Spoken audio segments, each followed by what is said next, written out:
Awesome stuff, guys. Good evening. Welcome back to another DePIN Happy Hour brought to you by the Deep Network. Super stoked. Tyler will not be joining us tonight. He is not feeling too hot. I think he's also traveling. So we're giving him a little break, but he'll rest assured he might step in later. He might be back too. We're also going to be joined by Suburban at some point tonight. Suburban Crypto, very prominent DePIN deployer in this space. But tonight we are joined by Cincy over here. Cincy, what's going on, dude? How's it going over there? What's up? It's going good. You know, summer's winding down here in Cincinnati, and just doing my thing, trying to deploy more devices and see what can't be done. Love it, man. I'm liking the new digs, by the way, because you just moved recently, right? Oh, getting ready to. Oh, getting ready to. Okay, I was like, I like that setup. Journey, and I'll be looking forward to this fall. That is for sure. Dude, Heck yeah. No, I mean, yeah, we're super stoked to have you on and talk all things deployments. Before we get into the deployments, though, I did want to bring up something. So Quez and I had a little conversation behind the scenes before we hopped on here. Look at Quez. He's like ready to go. Just now, actually, I think Mr. Beast is streaming live right now. And so Helium Mobile decided to, what was it? They decided to market on Mr. Beast and Aiden Ross's stream about what is it? I think they donated like $11,000. Yeah, they donated $11,000 live on stream with their name on there for like a water charity. I guess it's like it's called cool. Team Water. Yeah, so Mr. Beast does a thing called Team Water where they provide a bunch of clean water to people like with all the money they get from these streams. And so Helium Mobile did something I thought was really cool, and they donated $11,000 on stream. And Mr. Beast was like, "Thank you, Helium Mobile. Thank you so much." Like, and shouted them out. And so I thought that was very effective. I thought that was good because one, it was charitable, and two, you're spreading your name to millions of people possibly because everyone watches Mr. Beast. So I thought it was a really good use of $10,000. But Quez doesn't think so. So Quez, I'm going to let you have your argument there, and then I guess I'll get everyone's thoughts around the panel about it. If I could just make a quick point of clarification, it's not that he was just saying like Helium Mobile. To be very clear, all he said was, "Oh, Helium," and then that was it. And he said, "Thank you, Helium Mobile." He said, "Thank you, Helium Mobile." Thank you, Helium Mobile. Okay, so he used Helium and Helium Mobile like 2 or 3 times max, and that was $11,000. And look, I'm not going to be here to negate like a charitable cause or anything like that. Like all those things are great, awesome, but from a business standpoint, you're talking about like spending $11,000 for a guy to get a 20-second sound clip of a guy who said absolutely nothing about the business or what it is or directing people like, "Yo, it's a free, a free cell phone service." No, just Helium, that's $11K worth, bro. I'm looks sorry. Like look, 619 agrees with you. Was it worth it? Yeah, 619 knows. 619 knows, but like, look. The cause, great, but like, there's no. I feel like, and I got no shade on the Helium guys. I think that they're doing awesome over there. I love what they're doing. And they got the money to spend. To be honest, 25 mil a year. I don't even know, right? Like 25 mil a year, roughly. Great, but I don't know. If it was my marketing department, there's no way I'm going to sign off and say like that's a worthy spend of $11K. I could do quite a lot more with $11K, and I feel like even with our business right now, we're doing a lot of marketing with significantly less money. And I don't know. I don't want to sound like a hater, but like I don't think at all that was a good use of $10K. I like no way. You don't really? I'm actually for it. I think it's actually a smart play. I think somebody was going to do it. Somebody was tweeting earlier saying that some crypto guy or some crypto project is probably going to come on and donate like $1 million or something like that. And 11K, I think, is actually pretty conservative for what Helium could have done. And I think Mr. Beast, with all the projects that he's doing and notoriety, that little soundbite's probably worth it to him. People have spent a lot of money for a lot less. Think about how much money is being spent at these crypto conferences for these after parties. Yeah, after parties or like getting like becoming a main sponsor or whatever. Like some of these things are starting as like $30K just for you to get a little 2x2 cardboard box saying like that you're a sponsor. So like I'm not gonna say that it was Yeah. the worst use, but I don't know. I didn't see it, so I can't comment other than it probably hit the target market in terms of helium mobile and Yeah. the age range or whatever. I mean, it's got a ton of people. 11K, man, whatever. Yeah. I mean, my main thing was like, I align with you, Daniel. Like there's worse ways that you could spend the money, but it's probably got a lot of eyes that they wouldn't have gotten on other forums. So I mean, I think it probably diversified, but you know, it's 11K. They'll repurpose it too. I'm sure we'll see it on Twitter and stuff. Oh yeah. Yeah. So I mean, look, at the end of the day, the helium guys could have like the foresight of 1,000 suns and say, no, like this is indeed the best move we ever did. And then their business explodes 10 times over. And I'm the one that looks like a retard. Great. No problem being wrong. I'm just saying, like, not the place I'm going to drop 11K. So I just think that it was a great way to get your business's name in front of a lot of people like that. And granted, like, you know, millions of people are going to watch that stream, like that, the recordings and everything. And I think that your like, even if 5% of those people look up your business, like that's a huge win. That's a massive win. So I think overall it was good. I mean, I have my opinions about Mr. Beast personally. Like, I don't like, you know, everyone has their varied opinions. I just think it was overall a really good marketing strategy because one, your company looks great for, you know, contributing to a charity. And then two, you just had one of the biggest content creators in the world say your business's name, which he's without a doubt the biggest content creator on the planet. Like that's without a doubt. So yeah, I mean, and you got a soundbite from Mr. Beast for 11K, like great, you know. Do we agree with 619 here? People are gonna find out how stupid these DePIN projects operate and leave the entire crypto ecosystem. They haven't done it yet, so you know. I mean, I think that there are certain founders that do stupid things, but I think we're seeing so much new talent come in. 375 AI is a great example. I was talking to Suburban about this earlier, actually, about how like Harry on that space on Tuesday, having people like that come into the space really, I think, solidifies the talent that's coming in. But there are certainly, we've seen plenty of projects that have made really horrible decisions and just non-professional decisions. But we have to remember, these are startups, guys. Like, yeah, I've worked for startups where the CEOs were dipshits and seriously, and like ran the company into the ground like very quickly. I agree. I mean, and 619 brings up a point saying the mobile network doesn't need any advertising. IoT is the dead network that didn't get any advertising. Ooh, so I know we have our thoughts on IoT. Brian, well, what are your thoughts? In Suburban too, we have Suburban here, so I guess I would love your guys' thoughts on that comment. All I gotta say is there are radio networks and LoRa LAN and IoT and stuff like that going up that people are deploying for fun that are not doing it for profit with no intention of doing anything other than, you know, using the radio to communicate.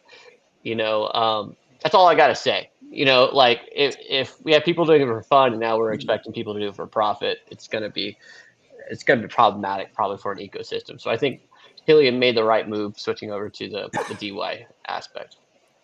So, Burma, you might have a thing or two to say about the IoT side, maybe. Probably. Yeah. So this is the first time using my AirPods. So this is how awesome and techie I am. So if you can't hear me, so the thing with IoT is it was always built to be cheap, and so you kind of run into an issue where you're trying to make something profitable, but you're also marketing as being cheap to use. There's this like kind of, you know, it's like two opposing forces. The one thing I will say though, if there are a lot of positives with running IoT stuff, the battery life, the range, you can deploy it just about anywhere. I'm literally like, I don't want to like show you the horrificness that is my office, but I'm getting ready to send out about 30 IoT devices to Jamaica.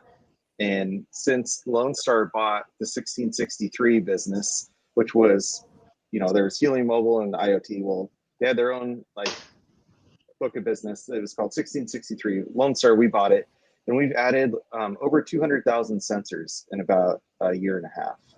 So, I mean, it's growing, but it's not like it's a huge profit center. So I guess that's, sorry, I'm looking at my GeoNet device. It's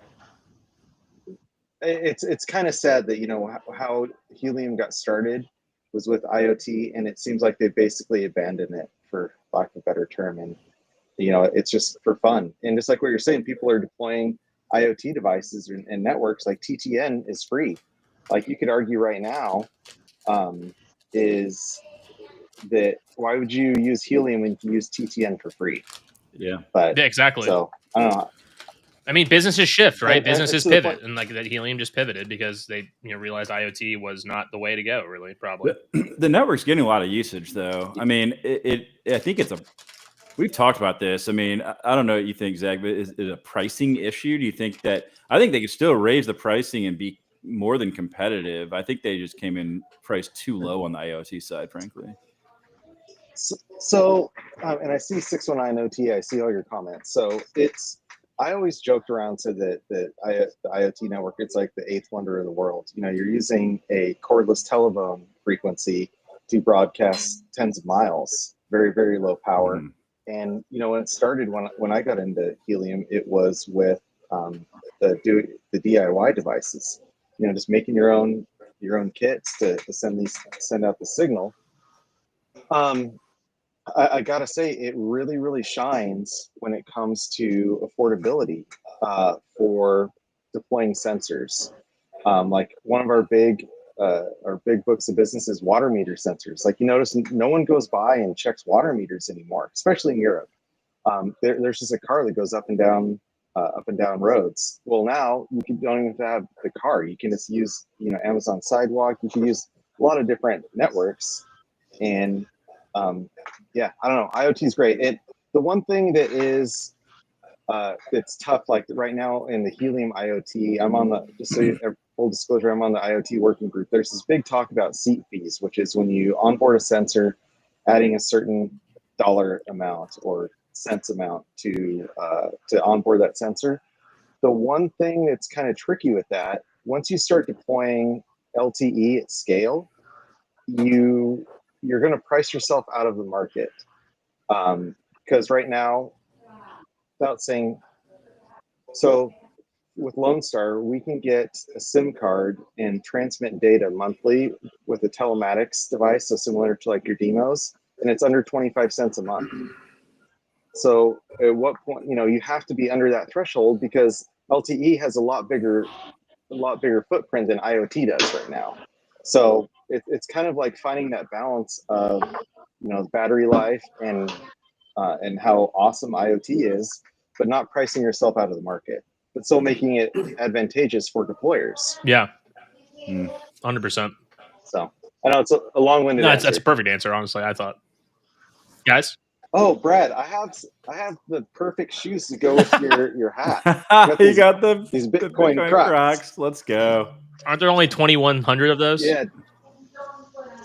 Well, I got two. Oh wow, Crazy. Satoshi himself over really, here. really hoarding the Crocs. Jeez. Yeah, I know a reseller when I see exactly. one. No, dude, that's one to wear and one to show off. Nice. So. Respect. No, I'm just fucking with you. Once again, repping the 375 AI Nice. hat. I had no idea how expensive these hats are. Yeah. Oh my god. Nice. You know what's They're funny nice. is like the most expensive baseball. Dude, I was sending those hats out like left and right, just like to basically anybody. Maybe not anybody. I was sending them to people that I was Well, like, I don't feel that special. no, Thanks. chill. I was sending them to people. I was sending them to anybody that would meet with me. Is like that was my only criteria. If you were willing to like jump on a call with me and you know let me hear about your story or whatever, I would send the merch out. And you and I talked real early, and when I just started working as a community manager, and yeah, you were one of the first people I thought about to like just send gear out to. So I have the hat somewhere. I have the Bitcoin hat right here. I have the 375 AI hat. So I have so many hats. I like that color. I got the light blue one, which is nice too. I got the same one too, Zach. I love that one, dude. It's fantastic. Dang, you guys got to hook it up with that hat too. I like that one. I got you. I got it on at the crib, man. So one thing I'll say that I really love about the Helium, specifically IoT network, is I think that was kind of the first real DePIN project that kind of got us all interested in DePIN, and it gets brought up a lot. And it's just like in cryptos, when you start comparing something to something else, like say you're comparing Solana to Bitcoin. Well, Bitcoin, I mean, that's the standard. So you could argue that Helium is the standard. And with that being said, there's a lot of folks that got out of IoT, and since I'm still very, very passionate about it, they're very nice, and they send me lots of stuff for free, and all I do is I pay it forward and deploy the stuff. So all the stuff that is going to Jamaica is stuff that's literally been given to me. So pretty rad. Nice. Yeah, that's what this giant box is. I don't know if you can see it. It's like a 5-foot box of antennas that got sent. Oh my god. Yeah, Yo, I did want to jump back to something Brad said about how the space will mature if there's people who have business experience or just experience in a certain vertical industry, etc., coming into DePIN, and it's very much something that we would like to see more of. I feel like a lot of people will come into crypto and DePIN in hopes of exploiting by giving a particular narrative of something that sounds super cool, revolutionary. It's the best thing since sliced bread, and then there's no product, right? So like traditional vaporware, you guys have seen that dance 100 times. Sure. But when you get someone, and I'm a little biased, but I'll talk about 375. You get someone like Harry and Rob and TB, who are like fucking veterans, man. Like these guys have been around the block, all right, and they know a thing or two about what they're doing, and they're seeing, because this is the interesting part, they're seeing DePIN as the next logical step in getting networks to get activated, such that they could, again, achieve the service that they're trying to achieve or achieve the goal that they're trying to go for. But those individuals coming into the space, I feel like we need to really embrace those individuals a lot more. Not to say that you can't be a first-time founder, with a great idea. I mean, I'm standing right next to one right now, Mr. Brian, who's, I actually don't think he's a first-time founder, but, it's not to say that it's a requirement to have like some crazy background experience, but I think it is a really positive signal to the space about, what can be done here. So I wanted to touch on that real quick because I thought it was a great point. For sure. I mean, look at the Deep team. The Deep team is another team. Oh yeah. Which since he's the one that got me onto the Deep network, actually, he got me to look at that project. I was like, oh dang. Yeah, they got some stuff cooking. It sounds like speeding towards this fall too. How'd you discover a Deep network, Cincy? Yeah, I just came across their hardware on a website, and I was like, "What's this all about?" Started researching it. Saw the team. I'm like, these guys are legit. And then looked into it a little bit more. A little bit of a Cincinnati connection too. When I reached out to them, ended up, we actually went to a Reds game, chatted, cool team, and just decided to buy some devices. And they've been online now for, I think I'm coming up on like 200 days. So wow, there are TGE events coming up here in the fall. They're going to be deploying workloads this fall. So there's a lot of cool things that are getting ready to get cooking. So I'm looking forward to that. How many devices you got out there? For Deep, I think I've got 10 of them right now. Oh wow, let's go. Cooking. Yeah, I'm sorry. This is Cincy during TGE right here. He's like this. He's gonna move. You gotta move all those devices. That'll be fun.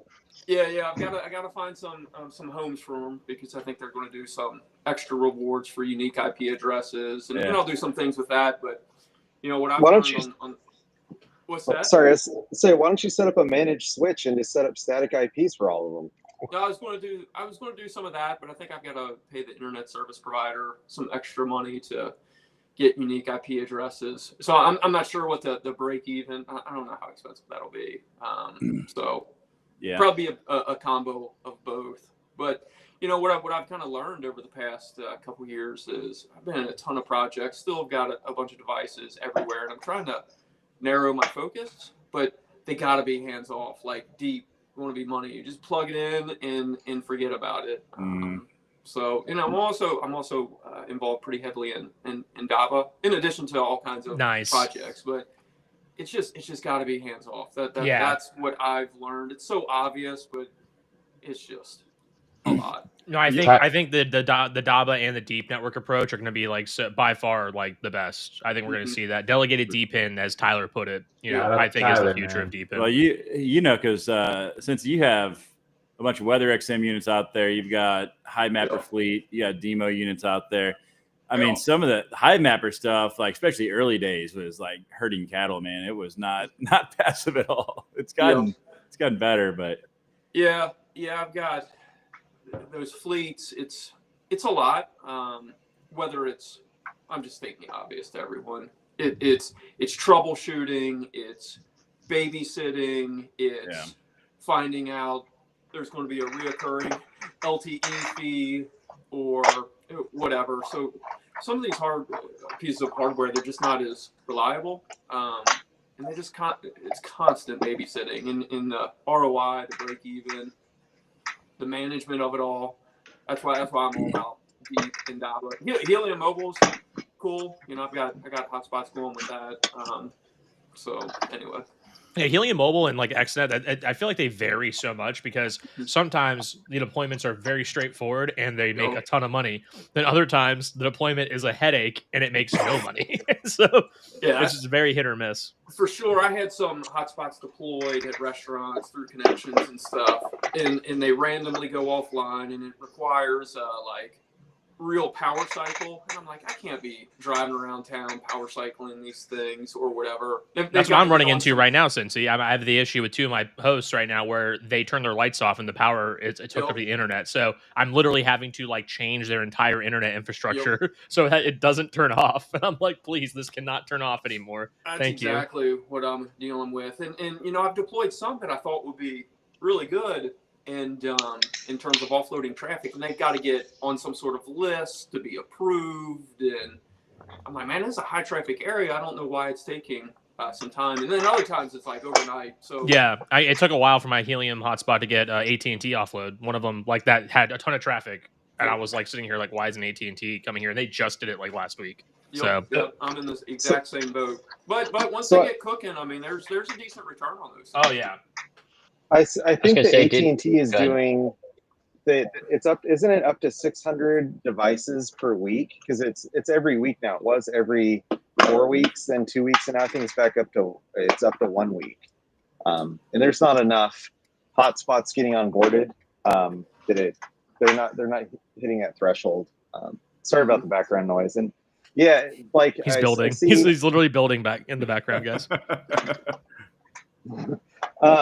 Multitasking. I love it. Yeah, I see in the comments the smart switches, and that was like something from back in the IoT, the early IoT days. Back, I don't know if folks remember when Helium was running their own L1 and having to power cycle things and get it to resync and all the nonsense, really.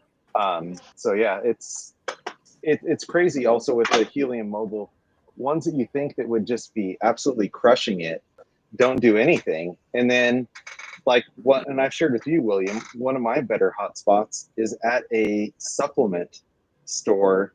And they do live streaming there, and like people go there and watch like protein shakes get made and stuff. It's the craziest thing. But it was like it was a top 20 hotspot for a long time before the brownfields. It's weird, bro. It's so weird. I mean, I love it. It's so unpredictable. Yeah. Yeah, and I guess it's, you know, sometimes what you think and what really happens, you know, like there's just like random stuff like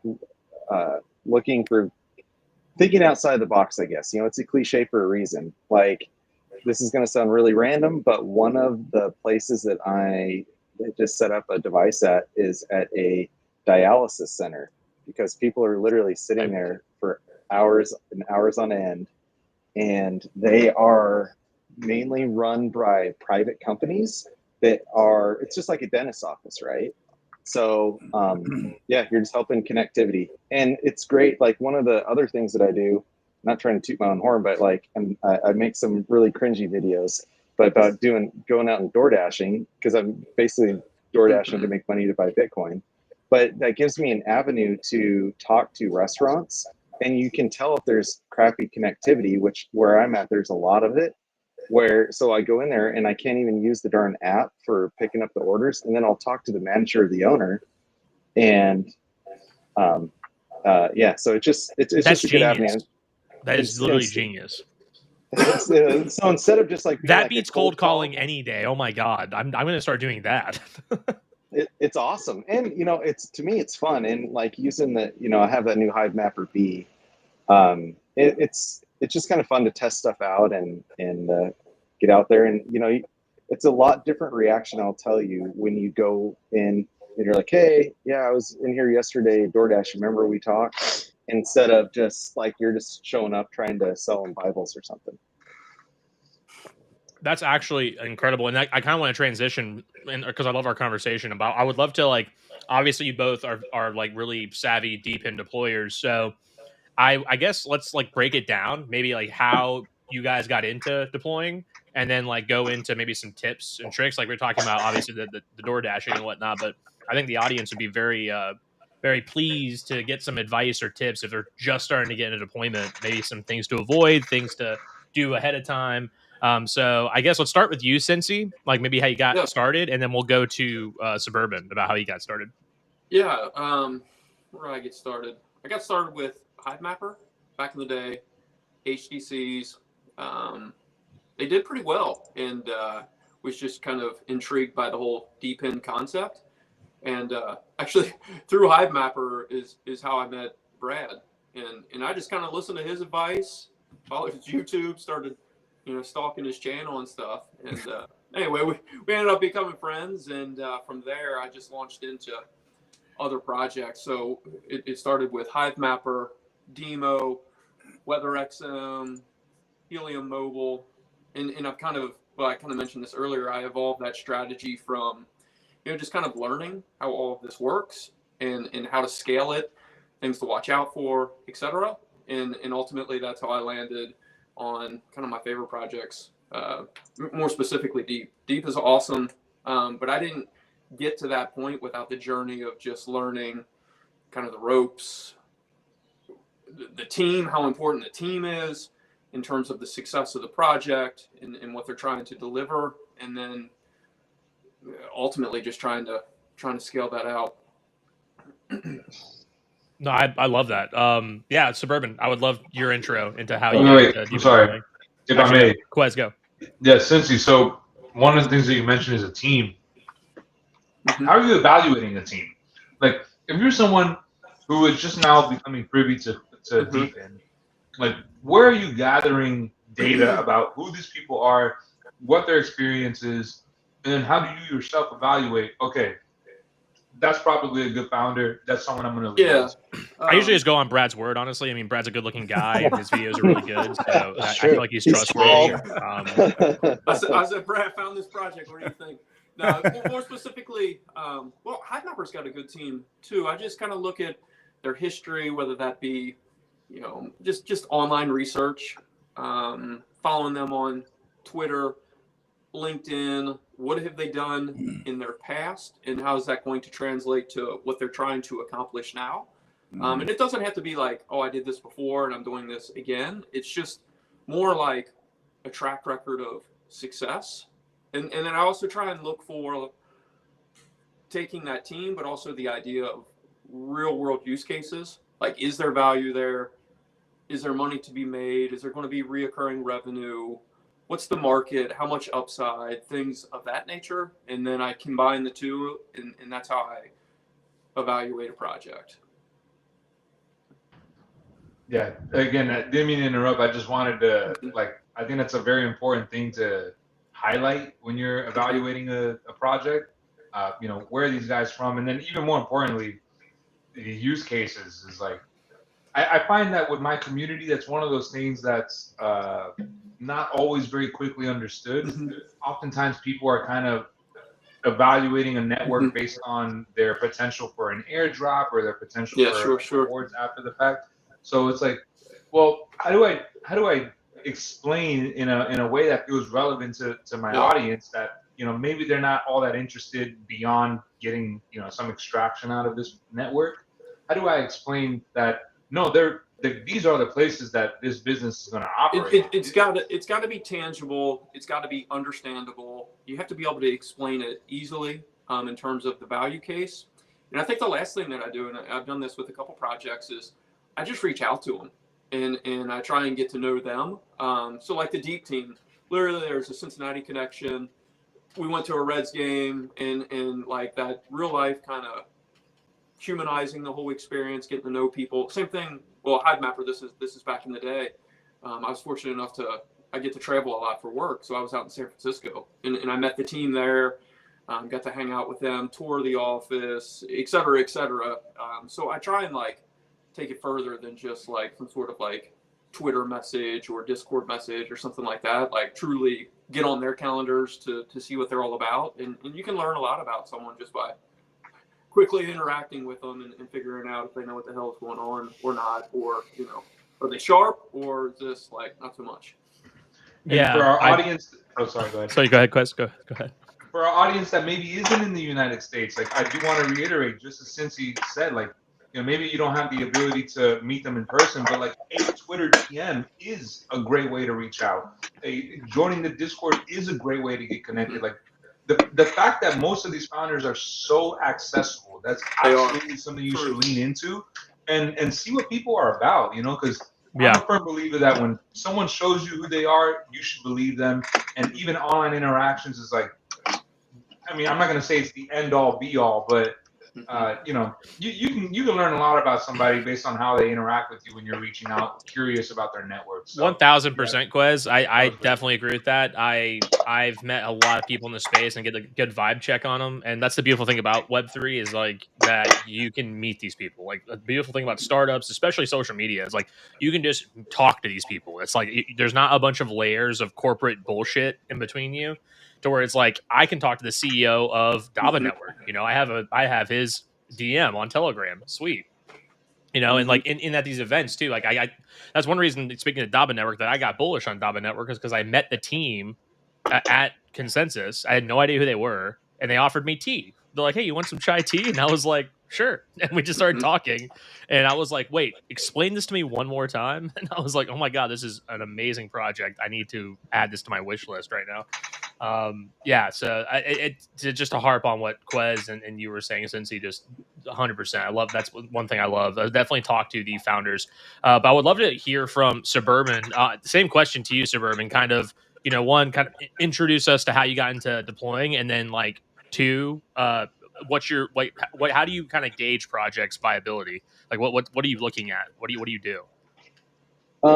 So I think like a lot of folks, I got started with Helium IoT.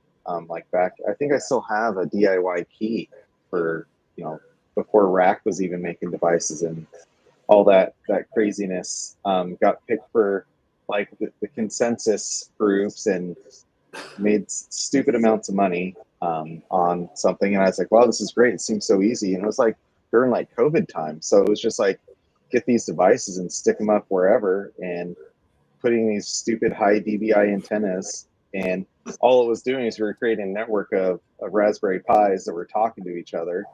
Not a lot of data was passed through, which sucks. But so that kind of just got my interest peaked into deploying, which I think I've heard you say this before, William. I think it's going to be the new like print on demand or drop ship or built by Amazon business. I think there's so much opportunity and there's so much room for growth that there's, you know, you don't have to worry about gatekeeping any information. All you're going to do is help strengthen networks and help everyone else earn. So anyways, I started Helium IoT and then got really big into Demo.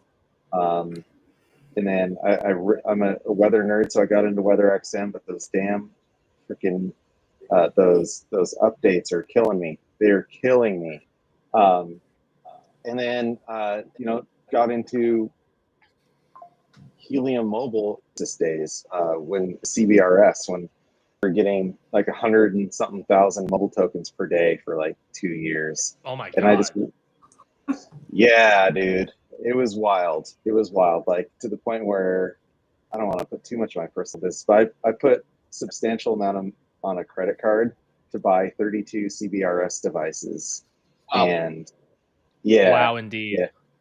And that was in the token wasn't even live yet. So I was doing these trades on Telegram with randoms using an intermediary so I wouldn't get burned.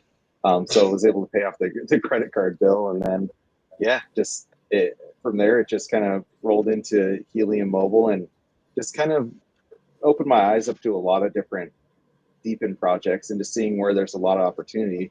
And it's basically where things are getting used, and finding these little quirks, which, for instance, with Demo, I don't want to dunk on them, but with that subscription model, it's kind of sucks. But I did find a little workaround that also is near and dear to my heart. So I see the Snickers. So if you get the Demo Macarons, you have 3 years of service before you have to pay for a subscription if it hasn't been onboarded. So once I saw that, I tried buying every single Macaron I could get my hand on, and I'm sending the things out when I'm sending out these IoT deployments. So not only are people getting IoT devices and sensors, they're getting the demos. So there's automatic pass-through on the IoT network. Plus, I'm guessing 75 to 90% of the demo devices are going to go offline starting tomorrow. So that just means the rewards are probably going to, triple. Back to napkin math. So, yeah. That's actually a good way to look at it. Wow. So, yeah, actually, I actually picked up, these just showed up. You think I'm joking when I say, I bought there's 40 of them here. I have another. Oh my God. So, you absolute maniac. Well, the riches are in the niches. So, yeah. Dude, what does your wife think of all this, Suburban? What does your wife? Does your wife just go oh my God, he ordered more things again? Let's not talk about any of that. None of that stuff. So, and as far as the viability, and that's how I got introduced to GeoNet, and then Tommy, the owner of Lone Star, is friends with Mike now, because that RTK data is pretty valuable, and because Lone Star, we do a lot of business in oil and gas, and it's just seeing what people are interested in, and it's consumable. So that's DY, decentralized wireless. I really think there's a huge opportunity in agriculture because there's peak soil and peak water. That's things that, back in the day, they used to talk about peak oil, but there's a finite amount of soil and water. I have a degree in horticulture. So one of the things that kind of blew my mind as an undergrad was that the world has never made any more clean water. So the water that's on the earth is the same water that's been here for millions of years. And so the more we pollute it, the more energy it takes to get those pollutants out. Anyway, so getting back to agriculture, I think that there's using our resources as efficiently as possible is going to be paramount. And so that's where GeoNet and WeatherXM, which is near and dear to my heart, even though I don't like the updates. I think that people like the weather, they like cheap phone plans, and they want healthy food. So, and the thing with DePIN is there's something tangible. When you're deploying a device, there's something there. It's not a meme token. You're actually adding value to a network. So, and as far as evaluating teams, it's definitely looking at LinkedIn a lot is what I found, and just honestly just searching the web and searching Twitter and seeing what they're all about. I would say the problem children definitely stand out. They don't make it hard to find. And, there's certain things, I don't want to name them because they're not around to defend themselves. That's not fair. But, you just know where you want to put your money and where you don't, and where you want to get behind. Dude, Suburban, you're such a wholesome guy, dude. I love talking to you because you're such a really awesome person. I didn't even know you had a background in horticulture. That's awesome. I guess before I ask you, before I touch on the red flags with both you and Cincy and everyone else here too, red flags that they've seen or noticed to stay away from. You brought up WeatherXM, so I would love to. Have you guys heard about the monkeys destroying the WeatherXM devices over in India. Yeah. I was on that space. Yeah. That was the craziest thing I'd That ever was heard. hilarious. I laughed so hard. Like when Karam was like, "There's monkeys destroying the Weather XM devices in India. And They've how already he- destroyed like 30." And I was like, And how he was so deadpan. He's like, yeah, there's a couple that are showing signs, but we're pretty sure they're down and not repairable. We're like, what? This is a that thing? monkey just crawled up there and was like, "What the hell is this thing?" Yeah. Monkeys hate DePIN, dude. I don't know what it is. Monkeys hate DePIN. Well, as long as they're so- not messing with those lasers, that's all that I care about. Oh boy, yeah. We just start blinding the monkeys with the lasers. They're like, oh, right? Yeah, that'd be hilarious. I guess everyone here. I mean, like, what kind of red flags? Suburban brought up red flags. So, like, what kind of red flags are we looking at when we like are evaluating DePINs? That we go, wait a minute. Anyone can take that, by the way. I mean, I'll start. So, a DePIN project that is collecting data, and the narrative sounds all super cool and groovy, but like, who's gonna buy that data? You know, I think a narrative alone is not enough. Maybe in meme coin land, sure, a narrative can go very, very far. We've seen that, but in DePIN, man, like, I'm also not gonna name names because, again, as Zach said, like, people are not around to defend themselves. But I have my doubts about certain projects that are collecting data about human body parts that I'm not too Why sure. does it sound sexual? This I know it sounds a little sexual, but collecting human organ DePIN body parts, yeah. kidneys specifically. It's like, whoa, okay. Jack the Ripper coin or something like that. Yeah, exactly right. Yeah, be on the lookout, guys. Be on the lookout. So, yeah, that's a red flag to me. No revenue, no demand. 619 knows exactly the deal. Like, there's who the hell are you selling to? Like, you could have the prettiest story of all time, but who are you selling to? No revenue, no customers. Yeah, man. I mean, that goes along with what you said, Quez. Like, if there's a lot of talk about the hardware and there's no clear path about selling the data or the actual customer acquisition side of it, that's a huge red flag, man. There's a project, not to be named, but they were really good at selling sensors. They like to collect data on weather and a plethora of other things. They just sold a bunch of sensors, and it's very obvious that they're focused on making profit on white labeling sensors. But when asked about how are you guys going to monetize this data, they said, well, we'll figure it out down the road. It's like, okay. That's a red flag. That's a red yeah. flag. Just name them, Brad. Just name So them. I guess on the revenue point then, Brad and Quez and everyone, of course, what if there's an NDA involved where like they can't reveal who's buying the data, so you have to like take it for their word for it? Well, But there's still revenue. They should be on reporting. chain. They should have. Yeah. So the revenue being on that's the point I was getting to. The revenue should be on chain then. Mm-hmm. It should. I mean, if this is one of the big things about using blockchain.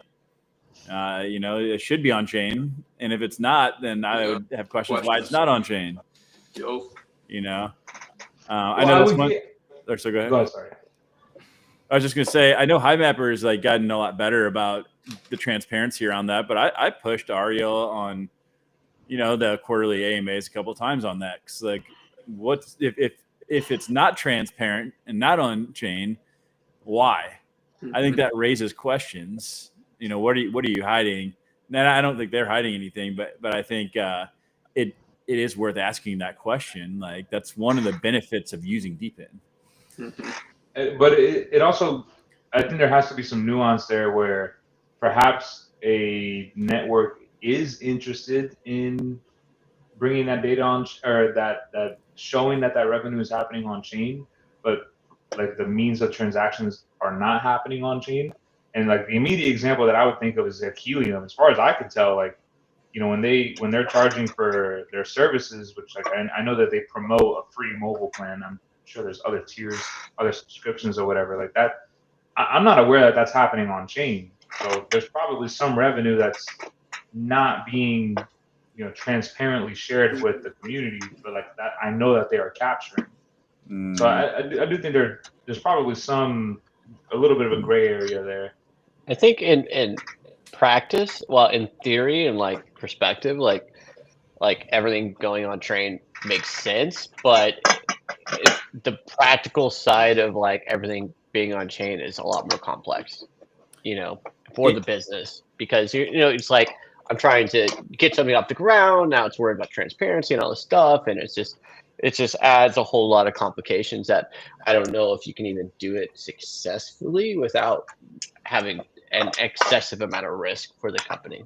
Well, yeah, I can see that. I mean, I think that one of the hard parts is when you have payment systems outside of crypto, but now that with the stablecoin bill and more money's gonna be moving on chain, US dollars on chain, it should be a lot easier in the future to show all that on chain. Like I think right now, if someone's using credit cards on one end to pay for a service with these DePINs, you kind of have to trust that, okay, they're going to use a percentage of that revenue to buy tokens and burn them. Right? Where's the a full accountability and transparency there? Like so I think once you have more stable coins and everything's on chain, it should be a lot easier. What do you say? In my opinion, shouldn't be NDAs when you are a token holder. Well, if but you're that part of the doesn't. network. Yeah, you own a token. It's not like a share of a company where. Yeah. Anyway. Yeah. The But isn't that what- if Sorry, go only ahead. I was gonna say if only there was a layer 0 out there who had a good ledger system that we could just publish the ledger on, and everybody would know what's going on, and all the tokens could go through there. Darn it. Where's Brandon when you need him?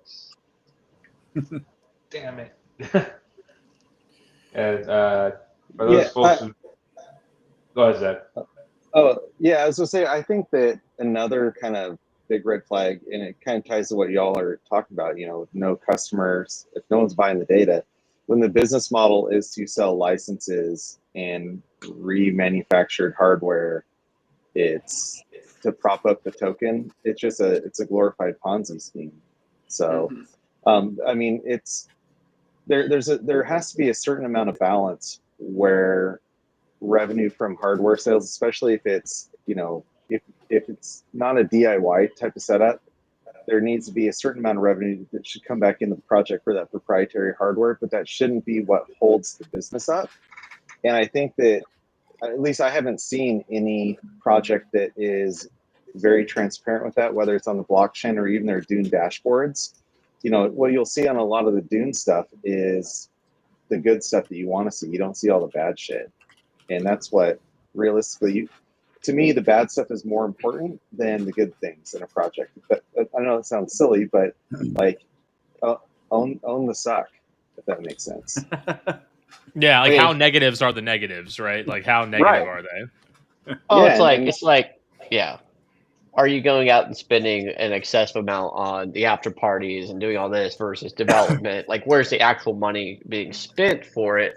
How public are you willing to be? And I think that most projects are not willing to because they don't want to face the criticism.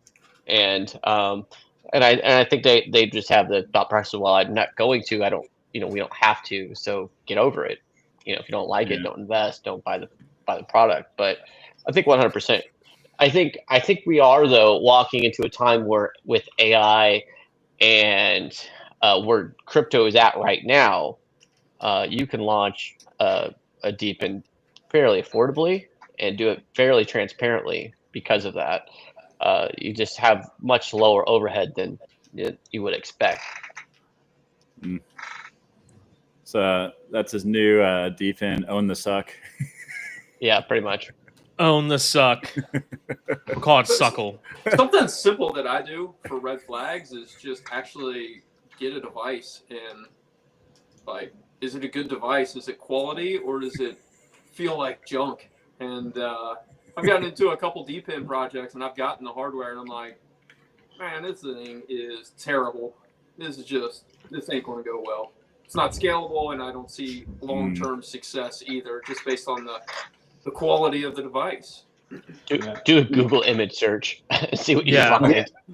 So that was my initial hang up on Wingbits, for instance, which I love Wingbits, but my initial hang up with getting started was just the difficulty of the barrier of setting up a device, where it was like I had to buy 5 different things and put it all together. I had so much fun at doing it. I ain't got time, right? I ain't got time for that kind of stuff. So I was just like, hey, I just need like an all-in-one device. Like that'd be great. And they released it eventually, and it works great. So kudos. But yeah, I totally get what you're saying there, Cincy. And I mean, I think right now, because they're so, I'd say over the last year at least, DePIN has been such a hot, like it has a lot more gravitas to it now, and you can just say DePIN anything, it's going to get a little bit of notoriety. That some of the more nefarious folks are going to start coming out, and honestly, things that are the people buying the devices are the business model, not really doing anything. Like there's one that came out, and I'm not going to say the name, but Can we get initials? DOR. So it's DOR. It's a freaking people sensor that you literally put on a door, and I've never even heard of this. I can't remember how. Yeah, it just is this like some vape to earn thing, or? No, it's more like a software as a service, because you buy this device, you get this token, and then they'll aggregate data, how many people walk in at certain hours, and that you have to buy the service. It's like $120 or $130 or something like that per month. Oh my God. And I'm just like, and just being in the IoT business, that there is something on Mile's site that's literally out right now. So these IoT gateways, which, once again, I have to agree with what 619 OTA has been saying, is there's no advertising on IoT. So there's something you can buy for $300 right now. It's $9 a month for Mile site service. And it literally will tell you if someone goes in and has a shopping cart. It has AI built into it. And it's available right now on the IoT network. And so, I don't know. There's just a lot of stuff. There's like that one with the toothbrush. There's the vape pen one. There's the sex toy one. There's all this like. Wait, there's a sex toy. Wait. We did not know this. Whoa. I need to know more about this one. That's the only suck. Is this the suck one? Is that what we're talking about? No, it's like something you buy. You buy some device and you get tokens, and then you can pay some creator with those tokens to use. I didn't pay that much attention. I was like, this is ridiculous. So. Yeah, honey, you can stay at work a little longer. Yeah, it's fun. Just you might want to stay there all night. Yeah. Oh, by the way, I was going to ask. So first of all, congratulations on the new edition coming this spring, William. I haven't said it publicly. Are you going to get that Silencio hex in the birthing room and see how loud your better half is going to be when giving birth to that beautiful baby? Oh, 100%. It will be advertised. Yes. If Will doesn't come back the next day, we know why. He has to do the whole Simba thing on stream. Yeah, there you go. Yeah, that'd be. I'm gonna do that for the first happy hour after we have the kid and we're back. I'm just gonna do the whole here's the child. So your wife can hold up the baby and you can hold up your phone because you're mapping the hex inside of the birthing room. That would be funny. That'd be real. I know they would love that, dude. Honestly, speaking of which, I mean, I'm not going to say anything, but there might be something kind of cool coming out with them. I can't say anything other than that since we're live, but yeah, that did something really, really interesting with them recently. So they have sold their data to the NSA. Maybe. Maybe I'm a Fed now, dog. Oh, no. It was so good, and just like that. He's a narc. I'm a narc now. Hey, what was that, Brad? What was that? You want to say something else? Can you tilt your camera up a little bit? Yeah. He's a narc. I still think that the Silencio Explorer map is something that a lot of people are sleeping on, man. Even if you don't participate in Silencio, you should definitely check out that Explorer. It's fascinating. You can go down a deep rabbit hole, and not so. I mean, if you're trying to find the empty hexes, but also just to see, is my neighborhood really that loud? Well, yes, it is. So. Well, we talked a lot about some of the red flags that we've seen, but I think another contrarian take to that might be, well, what are the green flags? What are the things that are really exciting where you're like, oh man, I got some exposure to this and now I kind of want to get a little bit more. Are there signals that you look out for that make you feel either A, extra bullish than you already. Yo, snitches get stitches for real, though. Yeah, for real. Hey, I was kidding. I'm not a Fed, or am I? Yeah. But yeah, that's my question for the group is green flags. What are some green flags that you guys look for? I guess my very first green flag now, a new green flag would be, is your DePIN a sex toy? Also, I really need that in my life. I think that adds a lot of utility. Hey Quez, if I say English accent, does that mean I get a blue hat now too? An English accent? Oh, like for like Harry? Yeah. Harry? You mean Harry? Harry Dewas? Harry Dewhurst. Dewhurst. You might be watching, bro. Watch out. You're a wizard, Harry. Hey, this is the nicest hat I own. We love you, Harry. We love you. I think, for me, one of the green flags is like being present, and I think that, and that can come in different factors, as far whether it's like being at conferences and talking about your project, and it may not even just be a Web3 conference, which I would, we always, we talk a lot about GeoNet and all the success that they're having. Mike Horton is a freaking animal. That guy is at every freaking Web3 conference. He's at every ag conference. I wonder how many frequent flyer miles that dude has, because he is there. He's the face of the company. And the thing is, you could DM him on X and he'll write you back. Yeah. Like he's there. And for all the things that I may not agree with what Demo did, we said on Brad's space on X, that we used to say that they were the most expensive customer service department when Demo was getting started, because the founders were there. They were available on Discord, and they still are for that matter. So I think it's, having accessibility is huge, because it just has more gravitas, especially in something that's getting started. Mm-hmm. To me, that means a lot. I would agree with that. You can tell who's out there hustling and putting in the work from the project, especially when you see the leaders. I always see the Demo people posting. Same thing with the GeoNet. I mean, even HiveMapper. A lot of you can tell who's working and putting in the time and the effort to go to the next level, for sure. Yeah, and I'd say too, like, it's one thing if you're just a huge troll and all you do is just like bitch and complain in Discord, then you're gonna get kicked. But like, you should be able to speak your mind and criticize, and they shouldn't just kick people. So like, projects that actually engage with the community, and even if it's constructive criticism, they're willing to discuss things with the community, I think is a huge green flag. Projects that just kick somebody the second someone criticizes them, or better yet, if you sell your tokens and they kick you, that might be a red flag too. That's cold. Well, and like if you criticize someone or a project and then you get threatened with legal action on top of all that stuff, I mean, I've heard some wild stuff. Insane.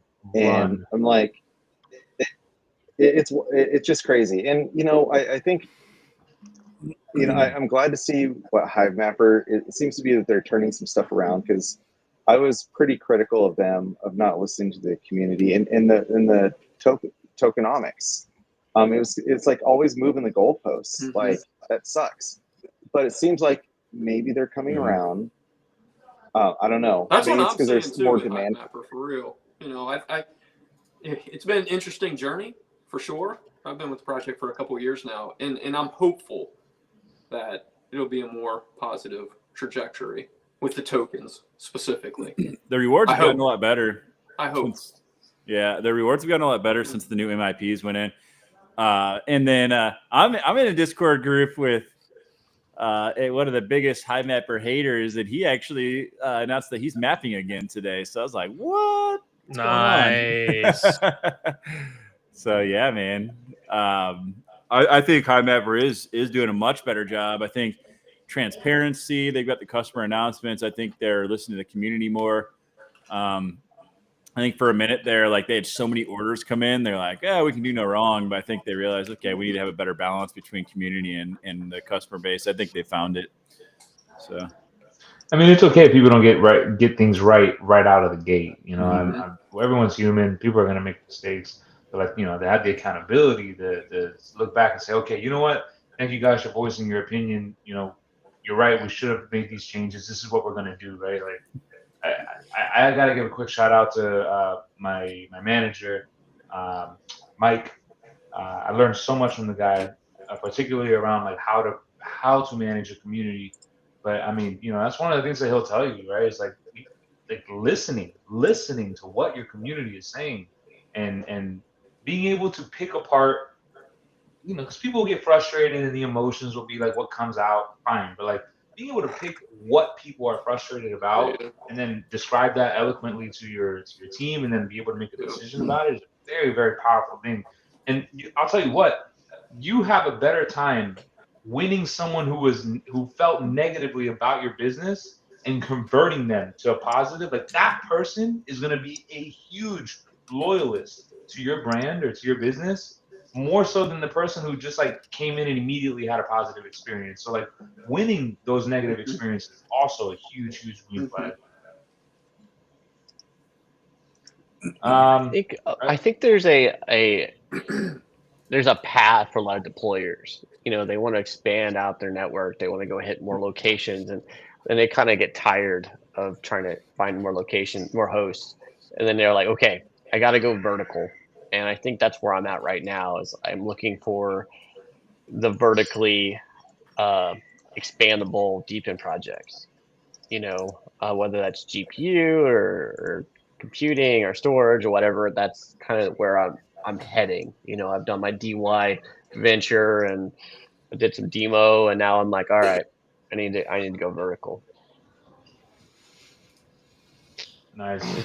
Is anybody else there? I think like Cincy was talking, he has like 10 deep devices, like 100%. Like he'd rather be, walk to the next room, fix his deep devices than he would drive 10 minutes down the road and try to get into a business. 1,000%. It's got to be easy to manage. And I'm just thinking like I got demo devices that go offline, they freeze, and sometimes you just unplug them. Sometimes they brick. WeatherXM has been a challenge with whether it be updates was mentioned earlier, but I'm having problems with like the Wi-Fi, and they always drop the Wi-Fi signal, and I think it has something to do with the battery pack. But I'm just like, I ain't got time to climb up on this thing and whatever. And it's that's why Deep and Dava, I'm like, be self-managed, hands off, plug it in, go fund it, believe in the project, scale it, and that's my new strategy. Hey man, you love 375. It's same exact game, all a managed services approach. Before long, we're going to be doing these fractionalized node sale, and that's going to be very much the same game. You got some capital you want to deploy, get exposure to the network. It's the easiest thing. You'll never see the device. You never have to set it up. You never have to touch it. It'll just be out there in the world doing its thing, and you will be the recipient of those rewards. So, yeah, very much the way. Do you kind of think with delegated DePIN projects, are we going to hit a point where these projects are like, well, I don't need the community to fund these devices anymore. We'll just roll over profits into it, and we'll just beat ourselves the tokens. The capital is still going to be the important part. Like being able to get capital towards the business in order to deploy and activate a network is still going to be like, you're going to need the community for that. And while we're on the topic of delegated DePIN, that's something I'm interested in seeing, is kind of like a liquidity pool where investors who don't necessarily care about like the narrative of DePIN, but they want to get some reward on their capital, like they're trying to get some APY. They'd be willing to put their capital up in front of deployer to buy the hardware, deploy that hardware, get a return on their initial investment, and then just steadily be earning rewards on the capital that they deployed. Right, so that to me is gonna, I think long term is gonna be the approach that we see. The question of like whether the community is gonna be a necessary part, I don't know, and I think about that sometimes, just like me as a community manager, like if people start evaluating us from a perspective purely of ROI, and like I don't really need to be a participant of this community to like get updates or whatever, getting some money back on the money I have. It makes you wonder, like, what is the value of a community then? Maybe that's a larger discussion we could pivot to in a little bit, but for sure. Yo, and also shout out to Jay Soto, man. I love this guy. The Bradley interview with 375 AI, interview number 1. Yes, I've shared that interview with my community like hundreds of times. People love it, and people walk away like knowing and understanding the business is a wonderful thing. Appreciate that, man. That was a fun interview because Harry knows his stuff, man. He is he's on top. But I think he does a good job explaining what you guys are doing, though. Yep. Love Harry. We gotta get him on the show for real. Yeah. Guys, stop with the chat, please. I'm fucking dying. By the way, just for our audience, like we have a private chat here, and these motherfuckers are just going crazy. Like, yeah, this is too much. Right. I'm like about to lose my mind. Dude. This is so good. These guys. I just looked them up too. I just looked at that DePIN, and I was like, oh my god. Right? Real quick, yeah, right. I'm not gonna be the one. Brad, was that Brad or was that freaking Brian? That was Brian. So another project I want to talk about. I have 0 bags. I'm gonna keep it going. Like another project I want to talk about. I have 0 bags in this project, but like I think what they're doing is incredibly interesting, and I think we've hosted their founder once, Aoki. Huge fan of what's happening. Yeah, Nils, man. Phil's he's a crazy motherfucker. But here's the interesting thing: is like I have a community member named Jaja. He's a fucking legend. And one of the things that he talks about is like, why does Aoki have like the perfect narrative? Why are they deploying so much? How they're being like seeing all this success, but their token price is kind of not great. I'm curious what you guys are think about when you're looking at Aoki. Like, how do you see all this success, but like maybe not being reflected in the token price despite a good business? Well, I think it's something with Aoki is that they have revenue, but they're not at the scale they need to be yet in order for it to really make a difference in the token. But they are getting there, and that's something that the team and Nils himself have been very open about, which I really appreciate. Also, when you talk to Nils, he's a really smart dude. Like that guy is on a whole other plane of existence, I feel like. But yeah, I mean they're closing deals though. They have devices and installations happening in Stockholm Central Station. They're about to close a deal with a big grocery retail store in Europe. So they're going to have all their Cactus software downloaded on all those devices. And with all those nodes operating, they're all burning Aoki tokens with all the revenue that's being generated by the protocol from all these deals happening. So I think they're getting there. They're just not there yet. That's my take on this. I need to dive into their tokenomics to understand. I mean, I think a lot of these DePIN projects are still too early stage for revenue to drive the token value. And it's still very much like speculative investors for future token prices or framing around like a bull run. But I think eventually the revenue will take over and they'll be self-sustained. So my guess would be if they do have tokenomics set up that the revenue would be tied to it. The revenue just hasn't hit hard enough yet. Yep. From a fundamental standpoint, I think it's all but come to fruition yet. It's really a matter of time. So, and again, if I may say, this hasn't been said yet, nothing that we talk about on this show should be construed as financial advice for any way, shape, and form. The people here may own some of the bags, they might not. So nothing that we say should be taken as financial advice. Please seek a counselor if you need something like that. Yeah, a counselor. You said a counselor, not like a financial advisor, or whatever. No, you need to go get help. You need to get psychological help. I know. Earlier this year, I think we all needed counselors. I'm gonna need a counselor after fucking looking at this chat for the last 10 minutes. After the tariffs were announced. I'm gonna need a fucking counselor at this point. Hey, you guys are ridiculous. Are any of you guys croc experts?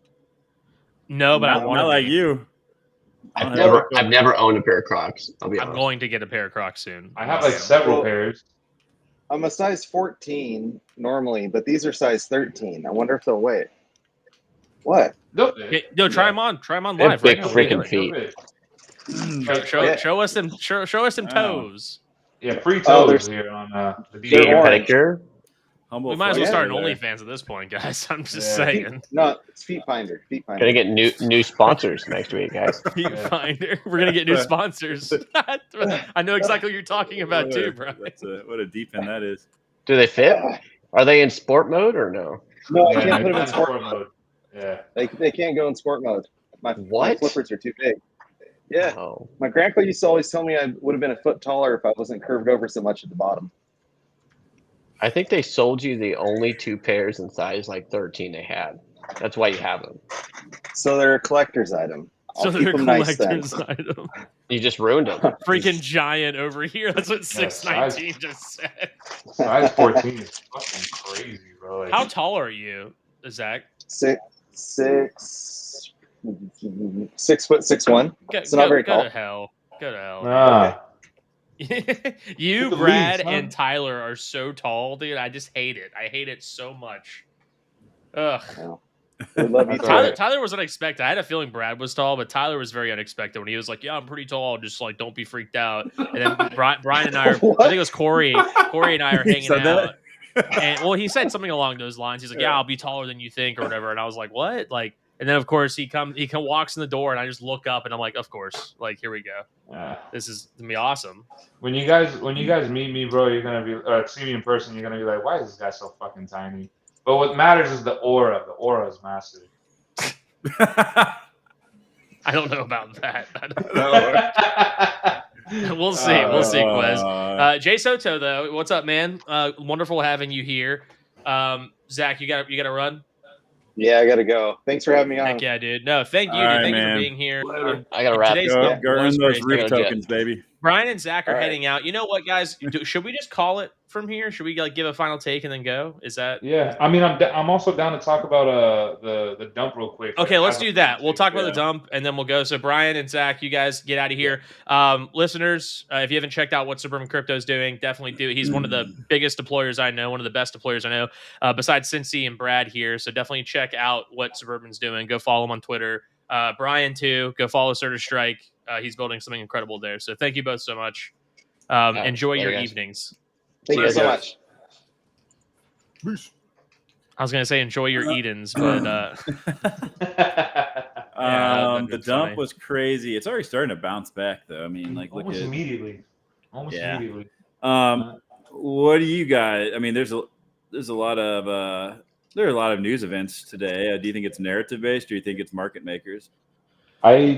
My immediate take is people saw the all-time high last night and wanted to take some profits. Well, PPI came out today, right? What was PPI Yeah. today? PPI came in hot, way above expectations. 0.9. Wow. Yeah, but it was. I don't know. I think that might have been part of it. Then Scott Bassett came out and was like, "We're not going to be buying Bitcoin for the strategic reserve." And then he came out later. It's like, "Well, we're looking for budget neutral ways to do it." So I think that caused like a sell off as well. Yeah. But I think it was more market makers, man. Binance sent a ton of tokens to Wintermute today, and I think they were trying to flush out leveraged longs, man. I really do, because they put it right down to the point where like people would get flushed out, and I think they did it on purpose, and I think they used the news like as a way to The push way it. it, like covered or whatever. I think so, man.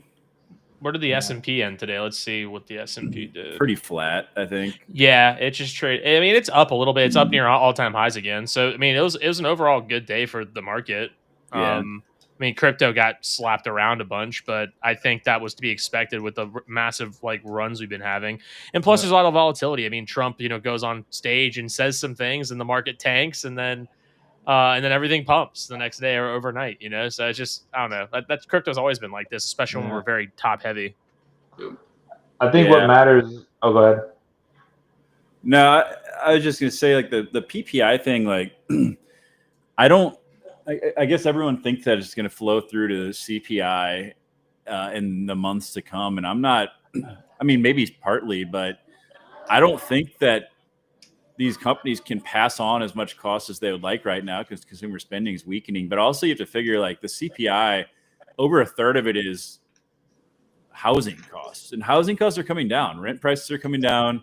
Housing prices coming down. When you also look at the fact that, with the immigration policy, we're going to have a lot less people in this country. You already do. Like, I think demand for housing is going to start falling too. So it's like it takes a long time for that to flow into the CPI numbers. So even if PPI is higher, it's only a portion of the CPI calculations. I still think people are overreacting to it personally, but we'll see. I think a lot of people are way I agree with all of that. Well, I can see it. I can see it. Like, right, we kicked off this call. Like, we're selling our house, and it's like these real life examples that you see play out, like at the macro level. And a house right now, on average, is like 8 days, 10 days. I'm like, we posted our house. All our friends were texting us like, you're gonna be homeless tomorrow. Took 2 months, and yeah, it's seeing it in real life, like something that I can relate to, and I'm like, this is just interesting uncertainty, and I guess I'm just trying to stay the course, stick to my thesis, and just keep grinding. But yeah, we're in a weird spot. Dude, we're in a very weird spot because no one has any money, but the markets are bullish. So it's like everyone's broke, but the markets are like my grandmother's house we're selling in the Keys, like because she passed away last year. Like that's been on the market for 2 months too. It's been on the market for 2 months. Typically, a house like that would sell like that. It's like instant. That's what I'm seeing firsthand. This house should have sold within 10 days. That was the average. And the averages are ticking up, and I started to get concerned. And I mean, things worked out, but it took 2 months when, you know. Is there just like so? Is that just due to people's anticipation that rates are going to come down, and so they think they're going to get a better deal on the rate they're going to get, or is that just again for the fact that people are just broke? They're kind of tight with money right now. I think it's a combo of some buyers are thinking about interest rates. I think people are hesitant to spend money. And it's just so expensive. We joke about it all the time, and it's out of control. I mean, we'll take our 2 young boys jokingly to McDonald's for a dinner, and it's like $25, $30, and you're like, yeah, this is out of control. Something's got to give, and I just think it's just a weird time, and it leads to volatility. How did you have to drop your price much? We did. I would kind of caveat that with, we're pretty fortunate. So in the scheme of things, the pool of buyers was, You got a party going on, Cincy? What's that? You got a party going on? No, it's just a limited buyer group. And then, we had to reduce the price. I thought we came out of the gate quick. We kind of went viral. We had lots of showings. I'm like, we're going to get in a bidding war. It's going full asking price plus. Nope. 60 days later, we had to reduce that, and we're like thankful for what we got. Yeah, I think we're in a period now, and it's still very dependent on where you live. Certain areas have gotten hit hard. Like Austin, Texas has gotten absolutely wrecked. Florida's getting hit too. Like, yep. I think people are in their mind are still stuck on the fact that their house is what it was worth 2 years ago, and I think we're finding that that's not the case. And I think there's just a gap between what buyers think they should be paying, what sellers think they should get for their homes, and I think they're going to have to meet somewhere in the middle. And I think we're going to see, people's housing values went up, like doubled in like 3 years. Like that's not sustainable. And I think a lot of people are still clinging on to those inflated values. So I think we're going to see prices coming down. And certainly part of that is interest rates, like with mortgage rates, because people look at what they're going to be paying monthly more so than as much as the house price, So it'll be interesting to see how that plays out. They're kicking around some crazy ideas. One of the problems for the housing shortage is that like BlackRock and these freaking entities bought up so many properties. And I'm seeing some politicians throw out ideas of like, hey, how about eliminate property taxes for individuals and force these huge businesses to take them on? I saw that. Yeah, they're like force them to pay higher property taxes. They stop buying up so many freaking properties to, like open shit up for people because it's like it got ridiculous for a while. But like the thing he's saying, Jay Soto said about we are just broke, we're hurting over here. Like that's what's crazy right now is like 50% of the country has crazy credit card debt. Yeah, seriously. Yeah, but the markets can stay irrational, and it's important to remember like the top 10% owns 88% of stocks. Okay, so Exactly right. so like half the country can be hurting, and it doesn't really have as much of an impact as you think on the stock market. Now, eventually that'll flow through because as people can't spend money and consumer spending slows down, well, then it starts to hurt the profitability of these companies, and then the stock market, people get a little squeamish, start selling. But it takes time for that to flow through. So I think we're seeing the market still staying irrational right now because the upper tier, upper echelon of wealth is responsible for the markets. So I think it's just a matter of time, though. If we see, that they're going to downgrade the July job report again.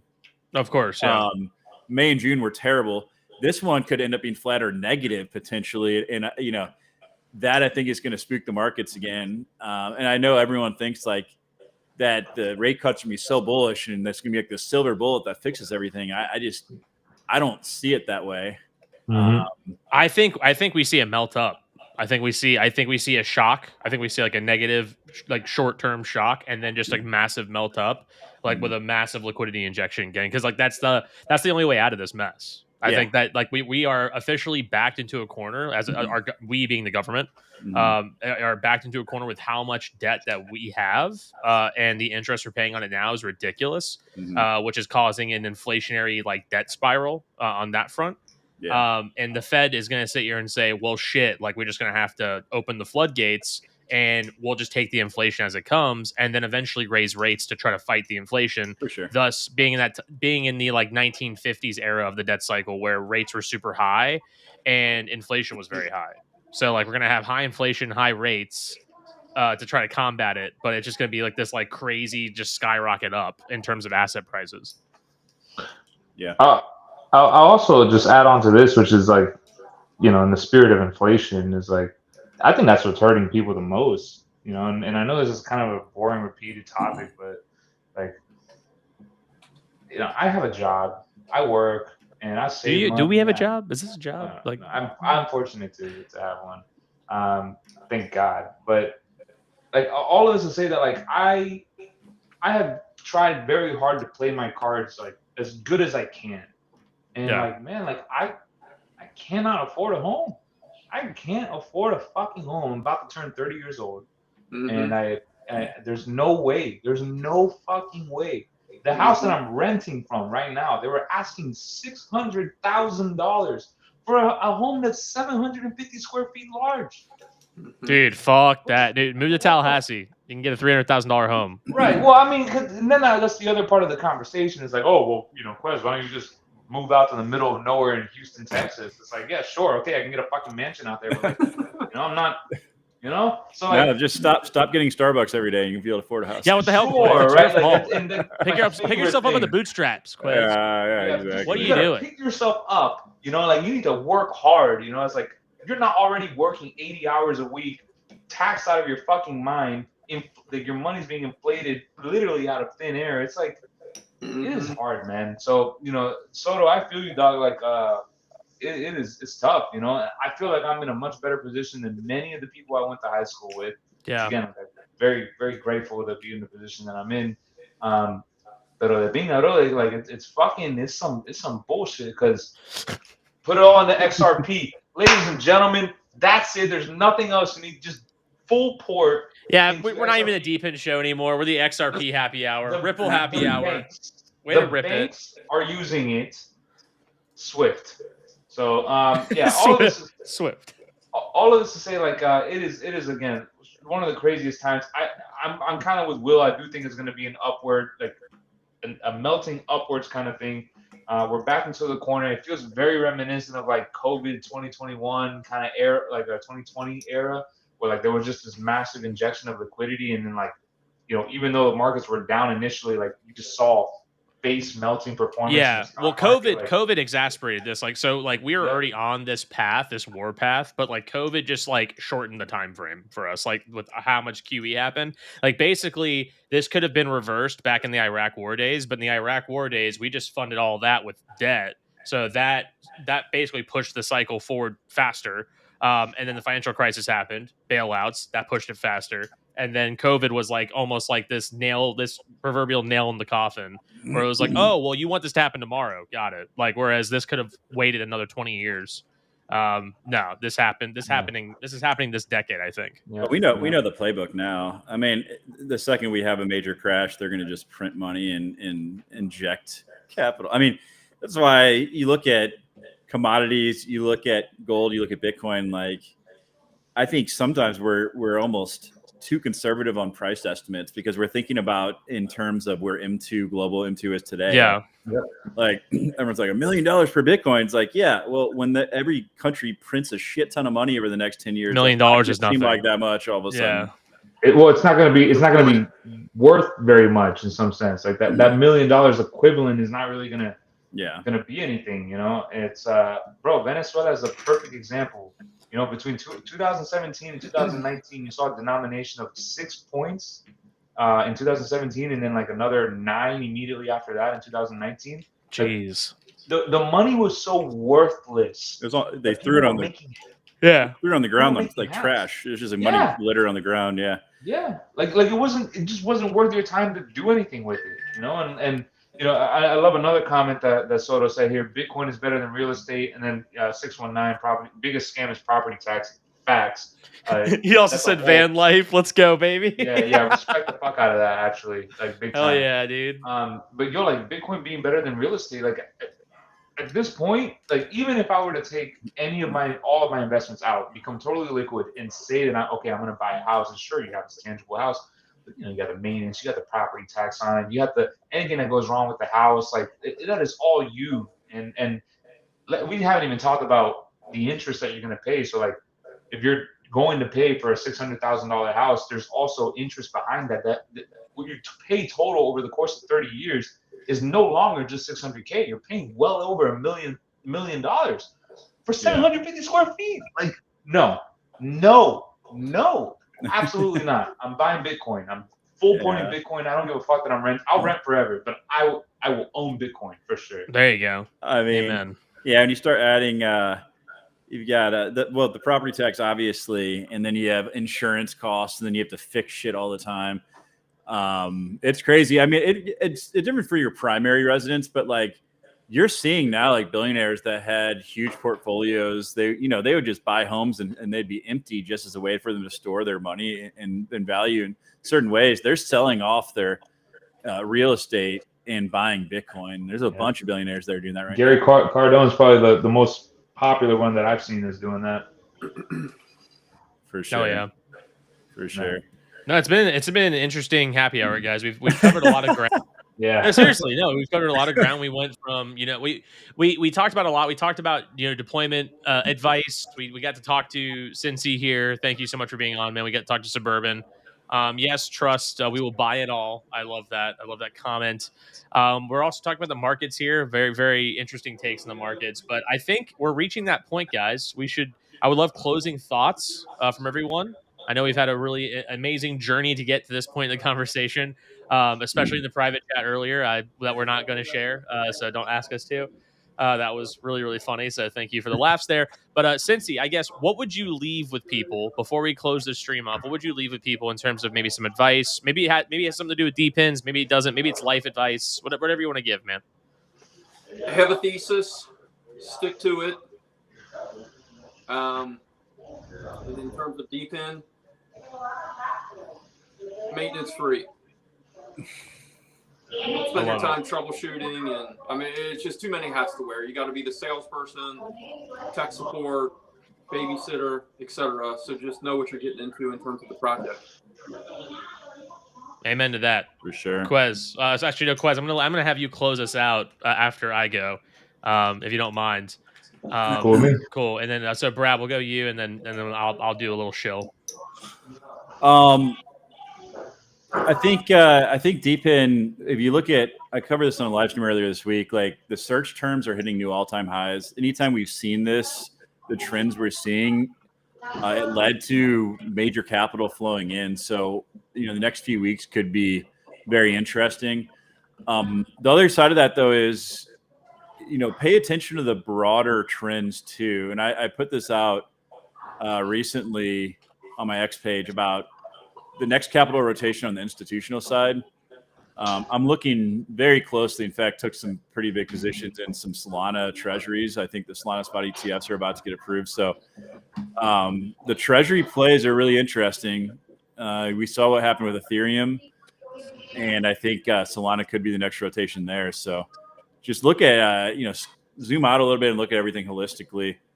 I think is a really important right now. And life is like a box of chocolates. You never know what you're going to get. I love that. Life was, yeah, exactly. There you go. There you go. 619. I love that, dude. Love that quote. Chocolates. You never know what you're going to get. Was that a Forrest Gump impression? Dude, we need more of that. We need more of that, Brad. Brad Gump over here. No, thank you, man. Thank you. Both great takes there. No, me personally, I would just say, again, do your own research. It's going to sound super boring, but just be as diligent as possible. Like since he said, have a thesis and stick with it. Make a plan and stick with the plan. Because a plan is better than no plan. I would say. So just make sure you have a plan in place. Make sure you got all your ducks in a row. Make sure you're somewhat diversified if possible for the coming melt up or meltdown. We'll see what happens. Maybe get into some more deep in plays. Who knows? One deep in play I would say that we have to recommend, being sponsored by them, I would say, is Deep Network. So thank you so much, Deep Network, for sponsoring the show. We truly appreciate it. We love what you guys are building. I'm going to share my screen here and show you the site. I know we spoke earlier about licenses and NFTs and whatnot for DePINs. This is a very special exception in my mind when it comes to Deep itself. These node licenses make a lot of sense.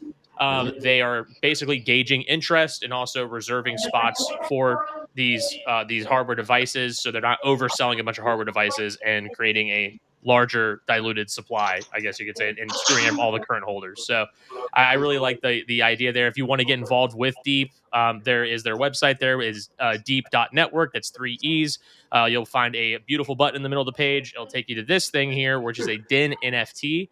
Basically, you have to own one of these in order to own future hardware devices. So it acts as, one, your reservation for buying that hardware device, but two, it is a node license in essence. So you can pick that up here.